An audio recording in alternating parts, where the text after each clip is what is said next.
বাজেটে চাল ডাল সহ ৬০ নিত্যপণ্যে কর ছাড় দিচ্ছে সরকার। কমতে পারে এসি, ফ্রিজ, প্রসাধনী ও বিভিন্ন ওষুধের দাম। মূল্যস্ফীতির চাপ থেকে মুক্তি চান মানুষ। আয়ের সাথে ব্যয়ের হিসাব তো আমাদের মেলে না। সরকারের এই স্কিল শেখার এদিকে বেশি নজর দেওয়া দরকার। সঠিক ওষুধ পাচ্ছে না, চিকিৎসা পাচ্ছে না। কর জিনিসটা স্কেল অনুযায়ী কমানোর দরকার আছে। ভেঙে পড়া অর্থনীতিতে শৃঙ্খলা ফেরাতে সাজানো হয়েছে নতুন বাজেট। বিনিয়োগ আকৃষ্ট করতে নানা পরিকল্পনা তুলে ধরলেন প্রধানমন্ত্রী। দুর্নীতি এবং অর্থ পাচারের মাধ্যমে দেশের অর্থনীতি ব্যবস্থাকে সম্পূর্ণভাবে ধ্বংস করে দেওয়া হয়েছে। দেশকে গড়ে তুলতে হলে অর্থনৈতিক সুশৃঙ্খলা বা ডিসিপ্লিন ফিরিয়ে আনতে হবে। এই সরকারের প্রথম বাজেট উপস্থাপিত হবে। সেখানেও আমরা চেষ্টা করেছি দেশে যারা ব্যবসায়ী আছেন প্রত্যেকের জন্য এমন সুবিধা তৈরি করা যেখানে মাননীয় স্পিকার তারা সুন্দরভাবে ব্যবসা করতে পারে। দেখছিলেন প্রধান শিরোনাম। সন্ধ্যার সময় সঙ্গে আছে আমি ইমদাদুল হক। এবার অন্যান্য শীর্ষ সংবাদ।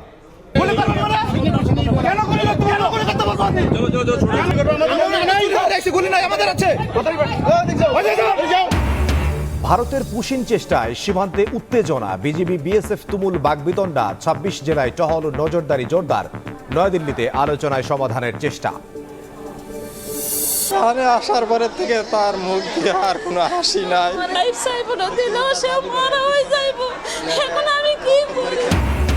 আইসিইউ আতঙ্কে হাম আক্রান্ত শিশুর অভিভাবক। যথাসময়ে টিকা না দেয়ায় বাড়ছে জটিলতা।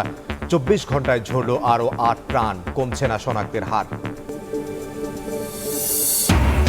৬ নবজাতকের মৃত্যু নিয়ে ৮ দিনের জবাব পুরোপুরি অস্পষ্ট। সন্তুষ্ট নয় সরকার, জানালেন স্বাস্থ্যমন্ত্রী। শিগগিরই ব্যবস্থা নেওয়ার সিদ্ধান্ত। সিন্ডিকেটের হাত ধরে ভারত থেকে ঢুকছে অস্ত্র। দিনাজপুরে গোপন আস্তানায় মজুদ। প্রাইভেট কারে ঢাকায় এনে সন্ত্রাসীদের কাছে বিক্রি। অভিযানে আটক ৩।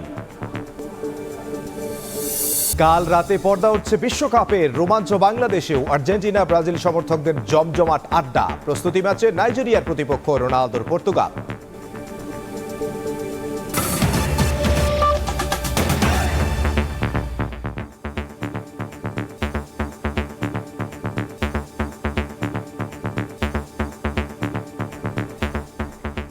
স্বৈরাচারী সরকারের অর্থ পাচার ও দুর্নীতিতে দেশের অর্থনীতি ভেঙে পড়েছে উল্লেখ করে প্রধানমন্ত্রী তারেক রহমান বলেছেন, অর্থনীতিতে শৃঙ্খলা ও ব্যবসার পরিবেশ ফেরাতে সাজানো হয়েছে নতুন বাজেট।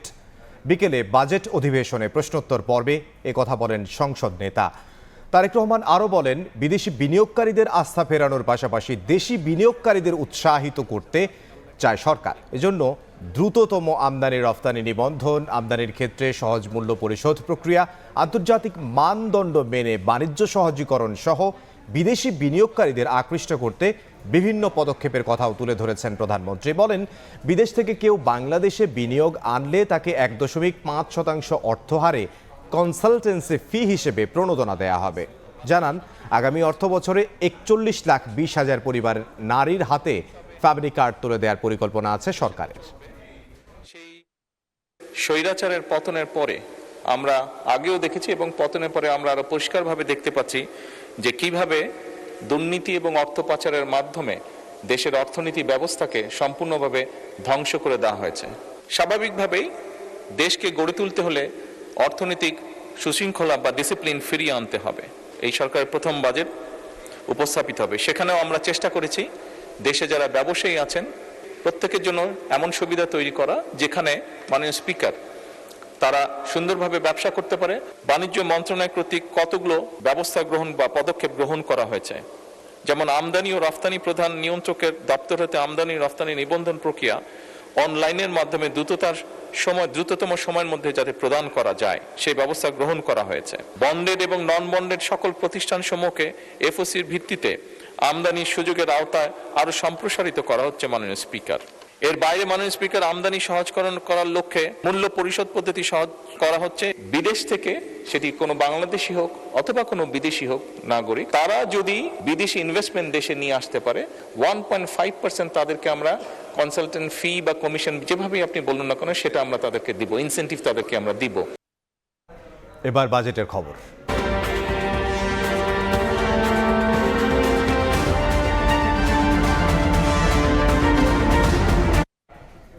ভোক্তার উপর উচ্চ মূল্যস্ফীতির চাপ কমাতে বাজেটে চাল ডাল সহ 60টি নিত্যপণ্যে কর ছাড় দিতে যাচ্ছে সরকার।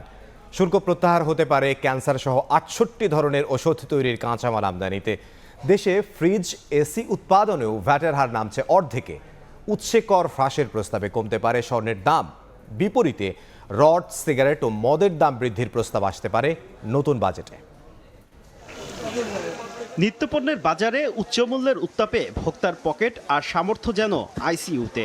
চালের বাড়তি দাম তো আছেই, মাছ মাংসে হাত দেয়ায় দায় নিম্নবিত্ত অনেকের। মূল্যস্ফীতি 9.42% ঘরে, যা গত 16 মাসের মধ্যে সর্বোচ্চ। তবে সরকারের ভাবনাতেও প্রাধান্য পাচ্ছে সাধারণ মানুষের জীবনমান। এবারের বাজেটে তাই চাল, গম, আলু, পেঁয়াজ, ভোজ্য তেল সহ 60টি নিত্যপণ্যের উৎসে কর 1% থেকে নামছে 0.5%। প্রত্যাহার করা হচ্ছে নিয়ন্ত্রণমূলক শুল্কও।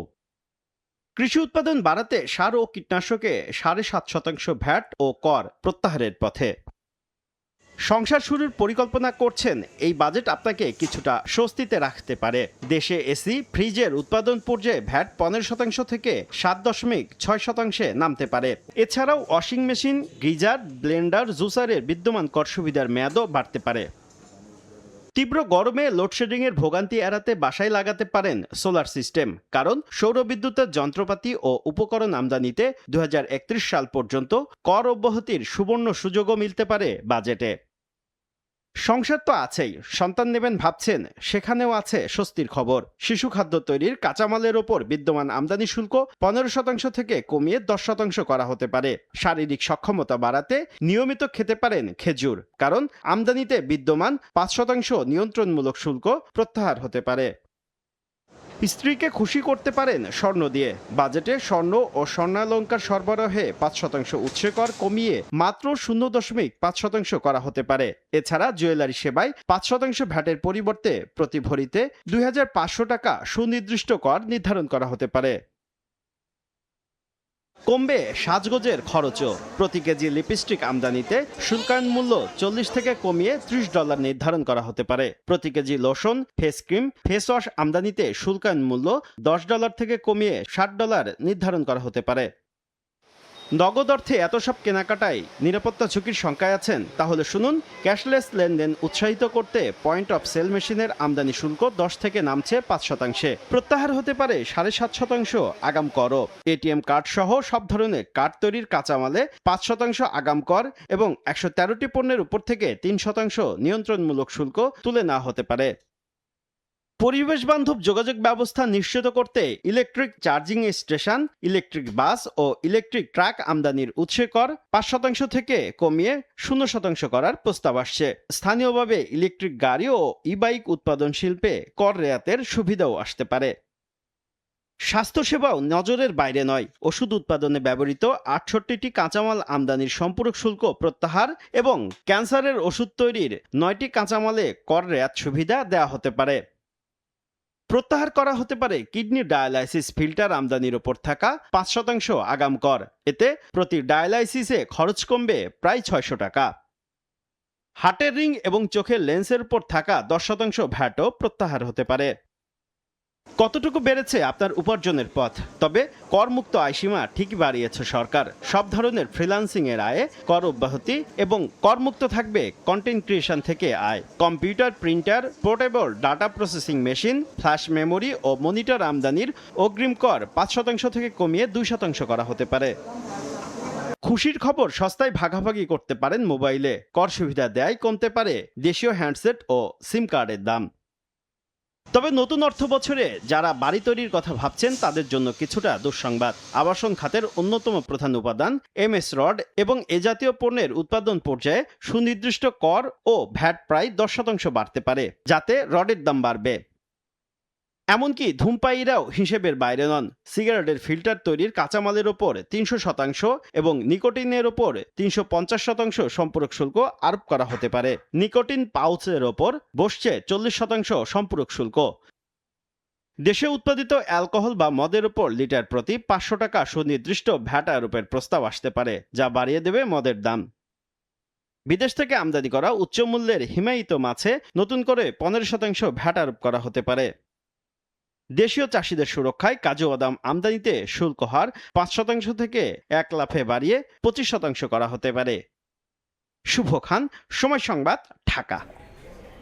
বাজেটের পর বেশিরভাগ সময়ই বাড়ে নিত্যপণ্যের দাম, যার প্রভাব পড়ে জনজীবনে। তাই শ্রমিক, ছাত্র থেকে খেটে খাওয়া মানুষ সবারই চোখ বাজেটে। তারা চান স্বস্তিতে বেঁচে থাকার নিশ্চয়তা। একই সঙ্গে ভবিষ্যৎ প্রজন্মের সুরক্ষায় শিক্ষা ও স্বাস্থ্য খাতে বরাদ্দ বাড়ানোর দাবি তাদের। সাইফুল ইসলামের রিপোর্টে বিস্তারিত। জীবিকার টানে নষ্ট জন্য রাজধানীতে আসেন মোহাম্মদ আলী। 3 চাকার রিকশার প্যাডেলে চলে তার সংসার। জিডিপি, মূল্যস্ফীতি এসব তত্ত্ব বোঝেন না মোহাম্মদ আলী। তার কাছে বাজেট মানে বাজারের ফর্দের সাথে মিলুক প্রতিদিনকার খরচের হিসাব। জিনিসপত্রের দাম বেশি।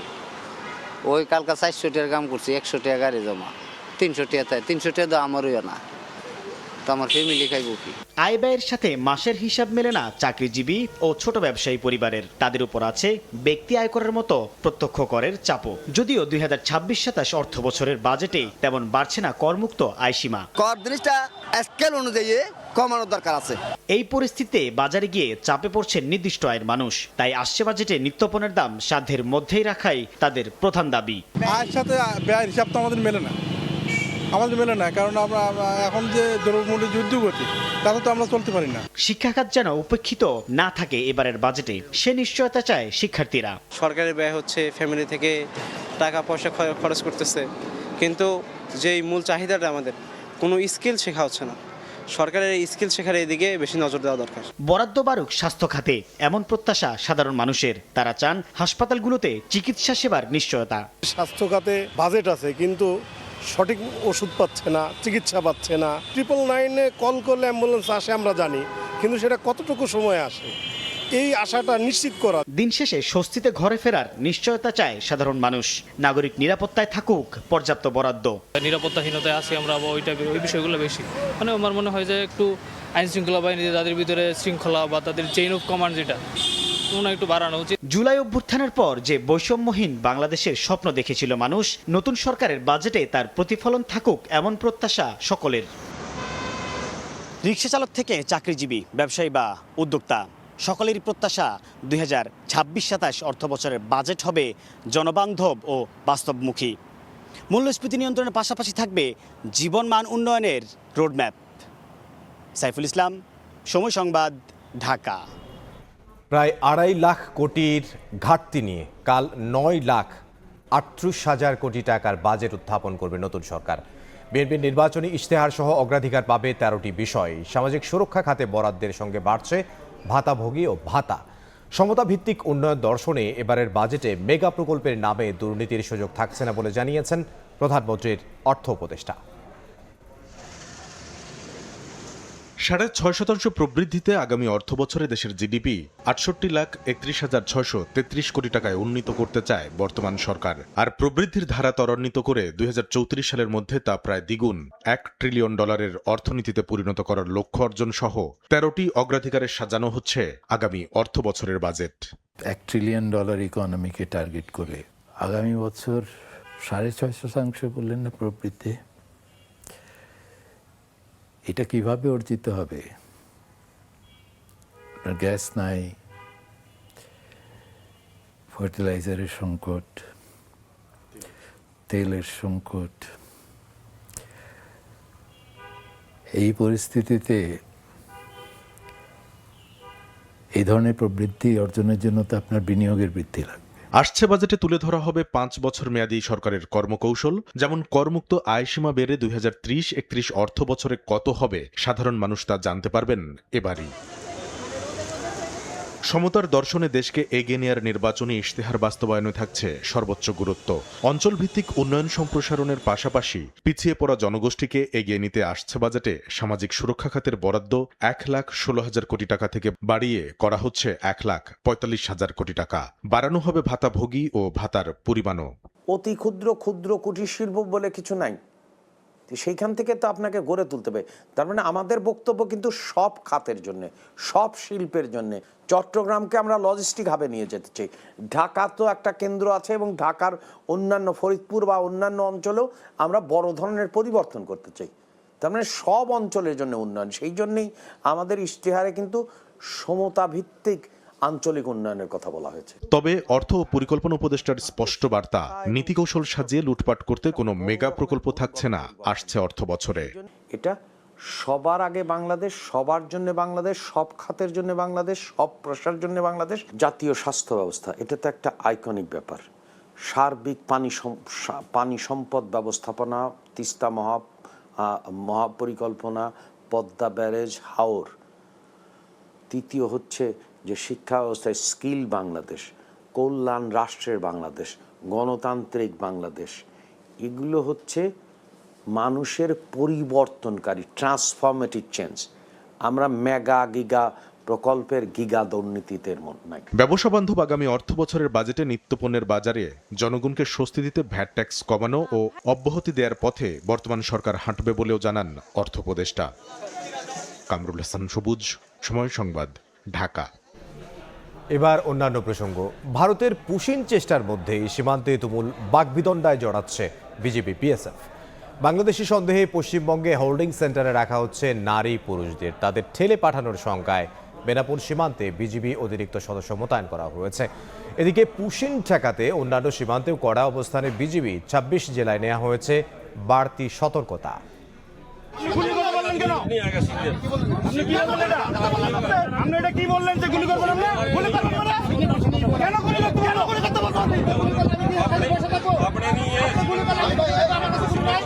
ভারতের পুশিন চেষ্টা ঘিরে উত্তেজনার মধ্যেই বিএসএফকে কড়া জবাব দিল বিজিবি। জামালপুরের বক্সিগঞ্জের রামরামপুর সীমান্তে তুমুল বাকবিতণ্ডায় জড়ায় বিজিবি বিএসএফ।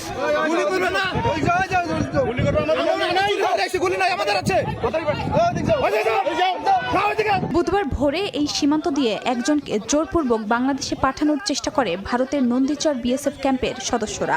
টের পেয়ে জামালপুর ৩৫ বিজিবি ও স্থানীয়রা প্রতিরোধ করলে শূন্যরেখায় অবস্থান নেন ৬০ বছর বয়সী ওই ব্যক্তি। এ নিয়ে উত্তেজনা দেখা দিলে সকাল 10:30টায় বিজিবি ও বিএসএফ ৩০ মিনিট পতাকা বৈঠক করে। তবে বৈঠক সফল না হওয়ায় নতুন করে উত্তেজনা দেখা দেয় সীমান্তে। বিএসএফ বারবার ওই ব্যক্তিকে ঠেলে দেওয়ার চেষ্টা করলেও প্রতিরোধের মুখে ফিরে যেতে বাধ্য হন তিনি।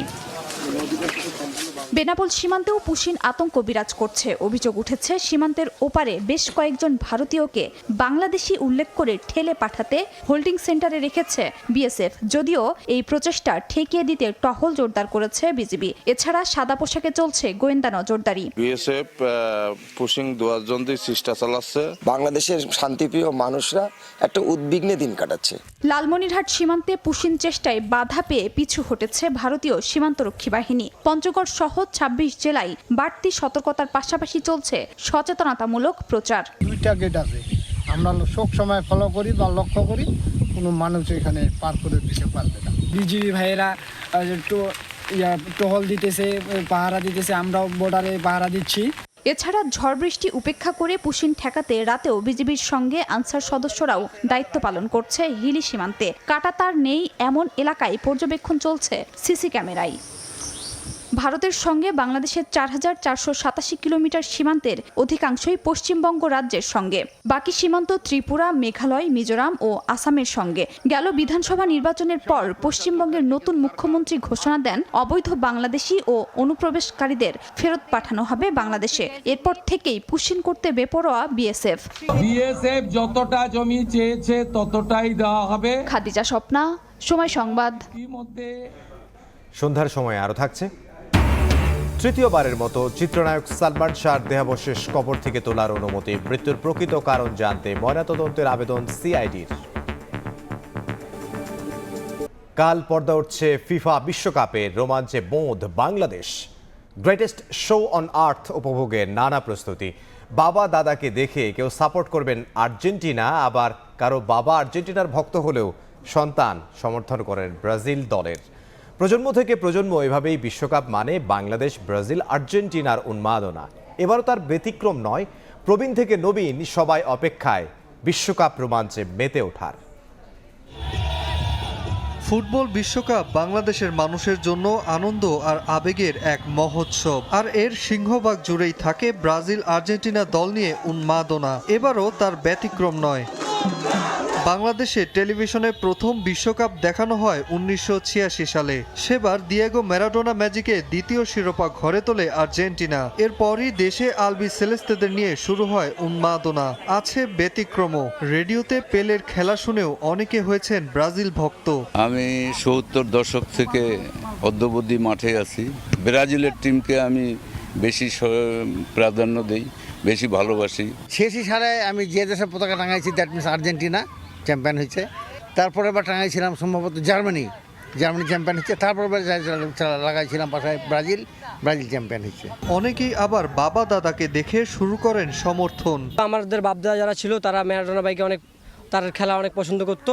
সেই ক্ষেত্র থেকে বাপদাদার কাছ থেকে শুনে আর্জেন্টিনা দলে সাপোর্ট করা। বর্তমান প্রজন্মের একটা বড় অংশ মেসি নেইমারের ভক্ত। প্রজন্ম থেকে প্রজন্ম এভাবেই ব্রাজিল আর্জেন্টিনায় বুঁদ হয়ে আছেন সমর্থকরা। বাবা আর্জেন্টিনা, বাবাকে সঙ্গে একটু গুস্তাগুস্তি করার জন্য আমি ব্রাজিলকে পছন্দ করি। মেসি হচ্ছে ফুটবলের গড, আমরা মেসিকে সাপোর্ট করি। মেসি এবার বিশ্বকাপটা নেবে। বিশ্বকাপ যার হাতেই উঠুক না কেন, ফুটবলের উৎসবে বাংলাদেশ বরাবরের মতোই থাকবে সমান উচ্ছ্বসিত। নাজমুল হাসান পুলক, সময় সংবাদ। হাম ও উপসর্গে 24 ঘন্টায় আরও 8 শিশুর মৃত্যু হয়েছে। একদিনে 1048 জন হাসপাতালে ভর্তি হয়েছেন। উদ্বেগ উৎকণ্ঠায় অভিভাবকদের অপেক্ষা হাম বিশেষায়িত আইসিইউর সামনে। নতুন আতঙ্ক লাইফ সাপোর্ট। দীর্ঘদিন ধরে চিকিৎসা নেয়ার পরও সুস্থ না হওয়ায় দুশ্চিন্তায় তারা। যথাসময়ে টিকা না দেয়ায় পরিস্থিতি জটিল হয়েছে অনেকের। চিকিৎসকরা বলছেন নিউমোনিয়া গুরুতর হওয়ায় লাইফ সাপোর্ট প্রয়োজন হচ্ছে অনেক শিশুর। আরে আসার পরের থেকে তার মুখ দিয়ে আর কোনো হাসি নাই, ভালো ছাওয়া নাই। 4 মাসের রাদিয়ান 9 দিন ধরে যুদ্ধ করছে হামের সঙ্গে। 8 দিন আইসোলেশন ওয়ার্ডে থাকার পর এখন আইসিইউতে রাখতে হবে লাইফ সাপোর্টেও। এতেই অন্ধকার নেমে আসে আদিয়ানের পরিবারে।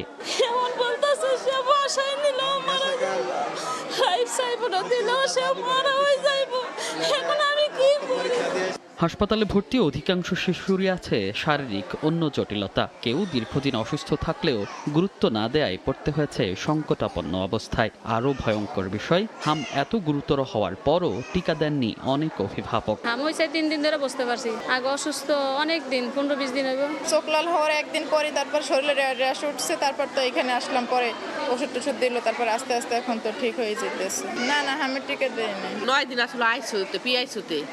তারপরে শেষে 22 দিন ছিলাম এমনি বেডে। হাম সারলেই হার্ট ফান্ডিশনে ডাক্তার দেখা সার্জারি করতেছে। আগে সুস্থ হয়ে বাড়ি ফেরাদের কেউ আবারও অসুস্থ হয়ে হাসপাতালে আসছেন। এর কারণ হিসেবে চিকিৎসকরা বলছেন সিভিয়ার নিউমোনিয়া, যা বিকল করে দিতে পারে শিশুর ফুসফুস। যেগুলো অলরেডি আক্রান্ত হয়ে গেছে বা হয়েছিল, তাদের একটা অংশ কিন্তু পরবর্তীতে গিয়ে কমপ্লিকেশন ডেভেলপ করতেছে। ভালো হয়ে চলে গেছে, আবার 1 সপ্তাহ পরে বা 2 সপ্তাহ পরে আবার নিউমোনিয়া, ডায়রিয়া, খিঁচুনি, গলার সমস্যা, সেপসিস, এগুলো নিয়ে আবার আসতেছে। এই নিউমোনিয়াটা এত খারাপ, তার শ্বাসকষ্ট কোনোভাবেই কমে না। অক্সিজেন দেওয়ার পরেও তার ডিসচার্জ রিলিভ হয় না, কারণ তার বায়োলেটার লাং সিভিয়ারলি ড্যামেজ। পুনরায় অসুস্থ হওয়া ঠেকাতে বাড়ি ফেরার পর চিকিৎসকের পরামর্শে পুষ্টিকর খাবার, ভিটামিন ও জিঙ্ক খাওয়ানোর পরামর্শ শিশু রোগ বিশেষজ্ঞের। 4 থেকে 6 সপ্তাহ পরে তার নিজের ইমিউনিটিতে ফিরে আসে। আর সেই সাথে আমরা কিছু ভিটামিন ডি, জিঙ্ক এগুলো দেই। ভালো হাই প্রোটিন ডায়েট খেতে বলে নিজের ইমিউনিটিকে একটু বুস্ট আপ করার জন্য। 15 মার্চ থেকে দেশে হাম ও উপসর্গে মৃত্যু ছাড়িয়েছে 630 আর আক্রান্ত 90,000। মনির হোসেন, সময় সংবাদ, ঢাকা। 6 নবজাতকের মৃত্যু নিয়ে 8 দিন হাসপাতালের জবাবে সরকার সন্তুষ্ট নয় বলে জানিয়েছেন স্বাস্থ্যমন্ত্রী সরদার মোহাম্মদ সাখাওয়াত হোসেন। সচিবালয়ে সাংবাদিকদের তিনি জানান, হাসপাতালটির দেয়া সব তথ্যই অস্পষ্ট। শিগগিরই এ বিষয়ে ব্যবস্থা নেওয়ার কথাও জানান মন্ত্রী। রাজধানীর মগবাজারের 8 দিন মেডিকেল কলেজ হাসপাতালে সম্প্রতি চিকিৎসাধীন অবস্থায় মারা যায় 6 নবজাতক। এ ঘটনায় দেশ জুড়ে তোলপাড় সৃষ্টি হওয়ায় তৎপর হয়ে ওঠে সরকার। 6 নবজাতকের মৃত্যুর ঘটনায় হাসপাতালটির লাইসেন্স কেন বাতিল হবে না জানতে চেয়ে প্রতিষ্ঠানটিকে বৃহস্পতিবার শোকজ করে রোববার বিকেল 5টার মধ্যে জবাব দেওয়ার নির্দেশ দেয় স্বাস্থ্য অধিদপ্তর।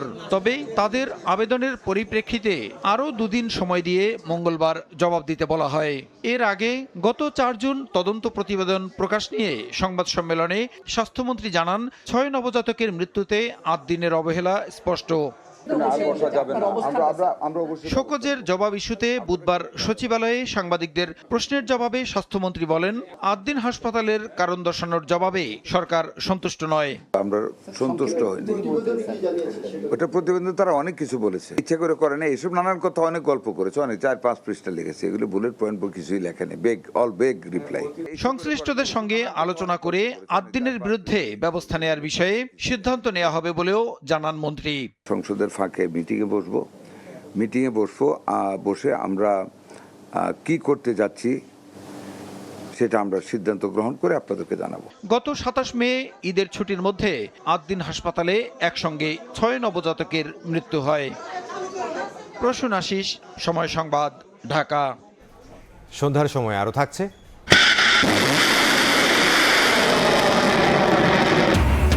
যুক্তরাষ্ট্রের হামলার প্রতিশোধ নিল ইরান, বাহরাইনে মার্কিন নৌবহর, কুয়েত জর্ডানে বিমান ঘাঁটিতে পাল্টা আঘাত, হরমুজ থেকে বিদেশি বাহিনীকে সরে যাওয়ার সতর্কবার্তা। চট্টগ্রাম বন্দরে কার্গো ওঠানামায় গড় সময় কমে এখন 2 দিনে নেমে এসেছে বলে জানিয়েছেন নৌপরিবহন মন্ত্রী শেখ রবিউল আলম। সংসদে প্রশ্নোত্তর পর্বে তিনি জানান, 2030 সালের মধ্যে বে টার্মিনাল চালু হবে। দেশের স্বার্থ রক্ষা করে কয়েকটি বিদেশি কোম্পানিকে টার্মিনাল পরিচালনার দায়িত্ব দেওয়া হয়েছে জানিয়ে তিনি বলেন, মোংলা বন্দরে চীনের অর্থায়নে 3টি টার্মিনাল তৈরি করা হবে। মোংলা বন্দর থেকে চলতি অর্থ বছরে 100 কোটি টাকা সরকারের কোষাগারে রাজস্ব হিসেবে এসেছে বলেও জানিয়েছেন মন্ত্রী। অধিবেশনের 4র্থ দিনে প্রশ্নোত্তরে স্বরাষ্ট্রমন্ত্রী বলেন, নৈতিক মূল্যবোধ ও সামাজিক অবক্ষয়ের জন্য সবচেয়ে দায়ী সামাজিক যোগাযোগ মাধ্যম। বলেন, সাইবার নিরাপত্তা আইনে পরিবর্তন আনা হবে। সরকার কাজ করছে, আপনি জেনে খুশি হবেন। সমাজে বর্তমানে যে সোশ্যাল মিডিয়া, সামাজিক যোগাযোগ মাধ্যমে যে সমস্ত প্রচারণা হচ্ছে, এইটার ভলিউমটা সবচেয়ে বেশি। সাইবার আইনে কিছু পরিবর্তন আনতে চাচ্ছি। সেই আইনটা আমরা এভাবে আনবো যাতে আমাদের সামাজিক নিরাপত্তা থাকে, সোশ্যাল হারমোনি বজায় থাকে, রিলিজিয়াস হারমোনি বজায় থাকে। কন্টেইনার হ্যান্ডেলিং এ জাহাজের গড় টার্ন অ্যারাউন্ড 2.1 দিনে নেমে এসেছে। চট্টগ্রামের সম্ভাবনাময় যতগুলি টার্মিনাল আছে, কন্টেইনার টার্মিনাল, সেগুলি আমরা ফাংশন করতে চলেছি। 2029 সালের মধ্যে সবগুলি টার্মিনাল আমরা ফাংশন করতে সক্ষম হব। তাহলে একেবারে আপনি যেটা সিঙ্গাপুর কথা আপনি বললেন, কলম্বোর কথা বললেন, সেই জায়গার মতো আমাদের ফাংশন করে যাবে, 0 আওয়ারে চলে আসবে। দেশে সক্রিয় অস্ত্রের বড় সিন্ডিকেট। হিলি সীমান্ত দিয়ে ভারত থেকে নিয়ে আসা অবৈধ অস্ত্র মজুত করা হচ্ছে দিনাজপুরের গোপন আস্তানায়। সিন্ডিকেটের সদস্যরা প্রাইভেট কারে রাজধানীতে নিয়ে আসছে, সেসব অস্ত্র বিক্রি করা হচ্ছে সন্ত্রাসীদের কাছে। রাজধানীর যাত্রাবাড়ি থেকে অস্ত্র ও গুলিসহ 3 অবৈধ অস্ত্র ব্যবসায়ীকে আটকের পর এ তথ্য জানায় র্যাব 10। খোঁজা হচ্ছে অস্ত্রের ক্রেতাদের। রাজধানীর যাত্রাবাড়ির কাজলায় মঙ্গলবার রাতে গোপন সংবাদের ভিত্তিতে চেকপোস্ট বসিয়ে তল্লাশি শুরু করে র্যাব 10। এ সময় একটি প্রাইভেট কারকে থামতে বললে সংকেত অমান্য করে পালানোর চেষ্টা করে। পরে র্যাব সদস্যরা প্রাইভেট কারটি আটক করে।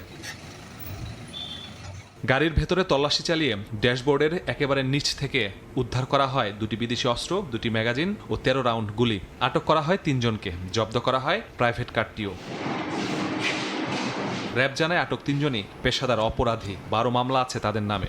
মাহবুব আলমের বিরুদ্ধে আমরা আমাদের যেই তথ্য ব্যাংক আছে সেখান থেকে দেখেছি তার বিরুদ্ধে 8টি মামলা আছে। আরেকজনের নাম হলো মোহাম্মদ নজরুল ইসলাম। সেই নজরুল ইসলামের বিরুদ্ধে 3টি মামলা আছে। মাদক ব্যবসায়ী থেকে তারা অস্ত্র রাখে।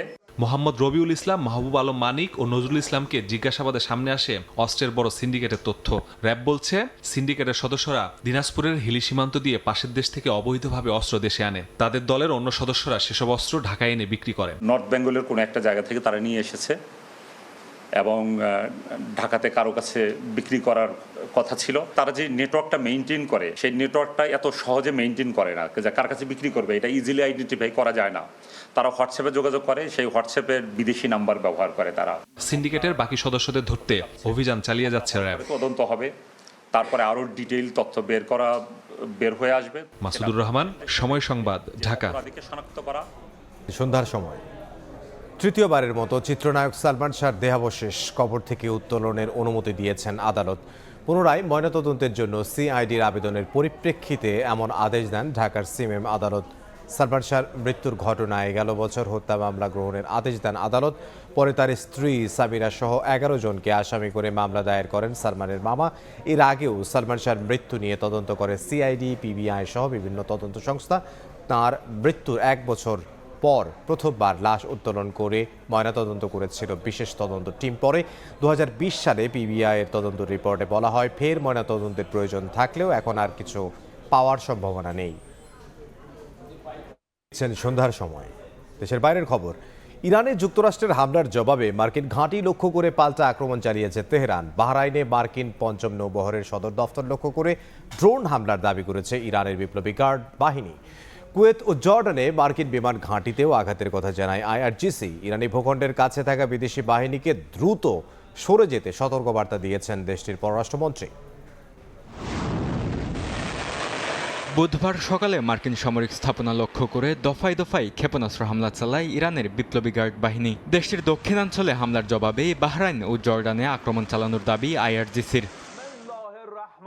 এক বিবৃতিতে বাহিনীটি জানায়, প্রতিশোধমূলক অভিযানের অংশ হিসেবে এ হামলা চালানো হয়, যেখানে উপসাগরীয় অঞ্চল জুড়ে মার্কিন নৌ ও বিমান ঘাঁটির 21টি লক্ষ্যবস্তুতে আঘাত হানা হয়। পাশাপাশি ইরানের আকাশসীমায় একটি মার্কিন MQ-9 ড্রোন ভূপাতিতের দাবি করেছে বিপ্লবী গার্ড বাহিনী।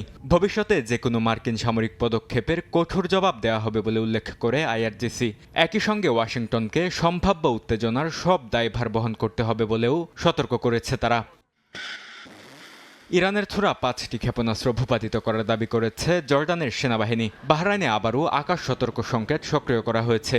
দেশটির স্বরাষ্ট্র মন্ত্রণালয় নাগরিকদের শান্ত থাকার এবং নিকটবর্তী নিরাপদ স্থানে আশ্রয় নেওয়ার নির্দেশ দিয়েছে। এর আগে হেলিকপ্টার ভূপাতিতের অভিযোগে ইরানের জাস্ক, কেশবদ্বীপ, মিনাব এবং বন্দর আব্বাস সহ হরমুজ প্রণালীর আশেপাশে রাডার ও যোগাযোগ স্থাপনায় হামলা চালায় যুক্তরাষ্ট্র। এসব হামলায় ইরানের পানির ট্যাঙ্ক ও যোগাযোগ কেন্দ্র ক্ষতিগ্রস্ত হয়েছে।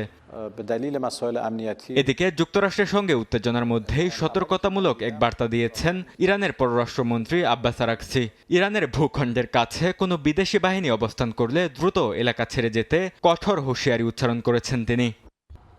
বরকতুল্লাহ, সময় সংবাদ। এ পর্যায়ে শীর্ষ সংবাদগুলো জানিয়ে দিচ্ছি আরও একবার। নতুন সরকারের প্রথম বাজেট কাল। চাল, ডাল সহ 60 নিত্যপণ্যে কর ছাড়। কমতে পারে এসি, ফ্রিজ, প্রসাধনী, ওষুধের দাম। মূল্যস্ফীতির চাপ থেকে মুক্তি চান মানুষ। পাচার দুর্নীতিতে ভেঙে পড়েছে অর্থনীতি। শৃঙ্খলা ফেরাতে সাজানো হয়েছে নতুন বাজেট। সংসদে প্রধানমন্ত্রী বিনিয়োগকারীদের আকৃষ্ট করতে তুলে ধরলেন নানা পরিকল্পনা।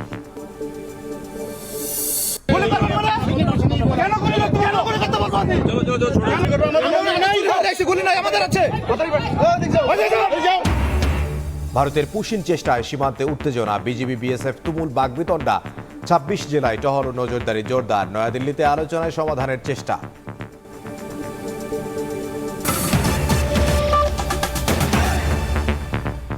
এই ছিল সন্ধ্যার সময়। এরপর জনপদের সময় নিয়ে সঙ্গে থাকবেন সহকর্মী গোলাম রাব্বি। ইমদাদ, অসংখ্য ধন্যবাদ।